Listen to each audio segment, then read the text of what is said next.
Winter is coming, तो मैंने सोचा इस बार क्यों ना गेम ऑफ थ्रोन फिर से देखी जाए, और मैंने इसको एक हफ्ते में ही ख़त्म कर दिया। और इस बार 4 कुछ ऐसी चीज़ें सीखी जो मैं आपको ज़रूर बताना चाहूँगा।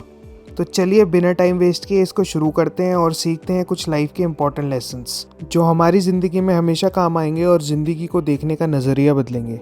मैं हूँ आपका होस्ट सचिन और आप सीख रहे हैं things that matters in your life.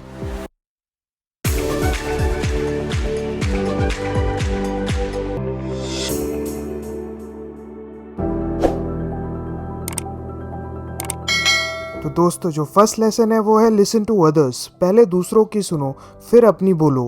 ये बहुत इंपॉर्टेंट लेसन है, क्योंकि अगर आपको ये आ गया तो आपके अंदर और कई सारी क्वालिटीज़ आ जाएंगी। इसको बहुत अच्छे से एक्सप्लेन किया था टाइविन लैनिस्टर ने, जब वो टॉमन बराथियन को लेसन दे रहे थे एक अच्छा किंग बनने के लिए। चलिए मैं दिखाता हूँ आपको एक क्लिप, इसको ध्यान से सुनना। Justice. What about strength? Yes. So, we have a man who starves himself to death, a man who lets his own brother murder him, and a man who thinks that winning and ruling are the same thing. What do they all lack? Wisdom. Yes. Wisdom is what makes a good king. Yes. But what is wisdom? A wise king knows what he knows and what he doesn't. A wise young king listens to his counselors, and the wisest kings continue to listen to them long afterwards. तो दोस्तों, देखा Tywin ने क्या बोला। चलिए इसको समझने की कोशिश करते हैं। आप एक बहुत अच्छे इंसान हो और आपके अंदर सारी क्वालिटीज़ हैं, जैसे कि जस्टिस, विजडम, करेज। पर इन क्वालिटीज़ का होने का कोई फ़ायदा नहीं है अगर आप अच्छे लिसनर नहीं हो, तो आप इन क्वालिटीज़ को इस्तेमाल ही नहीं कर पाओगे। क्योंकि जब आप लोगों की सुनोगे तो आप सही समय पे सही जगह इन क्वालिटीज़ का इस्तेमाल कर पाओगे। देखा, ये कितनी खास क्वालिटी है। देखने में तो लगेगी आपको बहुत छोटी, पर इस क्वालिटी के पीछे और कई सारी क्वालिटीज़ आ जाती हैं। तो चलिए अब चलते हैं दूसरे लेसन की तरफ, जो कि है अंडरस्टैंडिंग अदर्स, दूसरों को समझना इमोशंस के साथ। ये क्वालिटी देखने में तो आपको काफ़ी कॉम्प्लिकेटेड लगेगी, पर है ये बहुत आसान।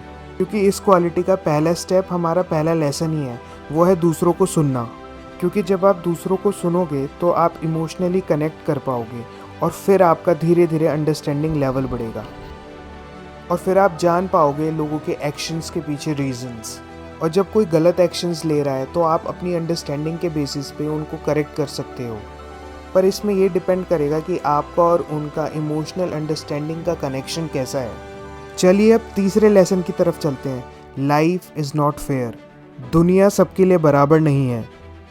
आपने देखा होगा कि नेड स्टार्क कितने अच्छे इंसान थे, पर उनके साथ एंड में क्या हुआ वो भी आप सब ने देखा। उन्होंने अपने इथिक्स और मॉरल्स की वजह से अपना एंड में सर गंवाया, और ऊपर से कहलाए राजद्रोही। मतलब सोचा था अच्छा करने को और मिल गई बुराई मरने के बाद। पर इसका मतलब दोस्तों ये नहीं कि हमें लाइफ में अच्छा नहीं होना चाहिए, क्योंकि अच्छा होना हमारी एडवांटेज में ही है।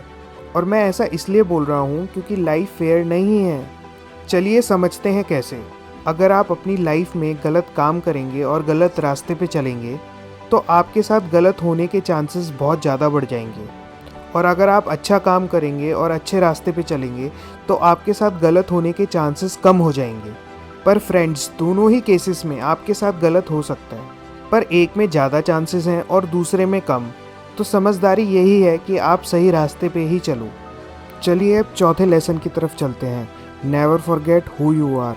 अपने आप को कभी मत भूलो कि तुम कौन हो। ये बात लगती तो किसी फिल्मी डायलॉग की तरह है, पर इसके पीछे जो इम्पोर्टेंस है वो बहुत गहरी है, क्योंकि ये रियलिटी में हमारी पहचान बनाती है और हमारी पर्सनैलिटी को मजबूत करती है। ये लेसन मैंने अपने फेवरेट गेम ऑफ थ्रोन के कैरेक्टर से सीखा। चलिए इसकी क्लिप देखते हैं। Let me give you some advice, bastard. Never forget what you are. The rest of the world will not. Wear it like armor, and it can never be used to hurt you. देखिए, इस lesson को Tyrion Lannister ने बड़े ही political form में बोला। इसका मतलब था अपने आप को कभी भूलो मत। अपनी पहचान को अपनी स्ट्रेंथ बनाओ, अपनी कमियों और अपनी खूबियों को पहचानो, और उस हिसाब से अपने पे काम करो। और इसी वजह से तुम लाइफ में कुछ यूनिक और डिफरेंट कर पाओगे, जो तुम्हारी पहचान बनेगी। और अगर आप दूसरों की कॉपी करोगे तो आप अपनी यूनिकनेस भूल जाओगे, और साथ ही अपनी पहचान भी।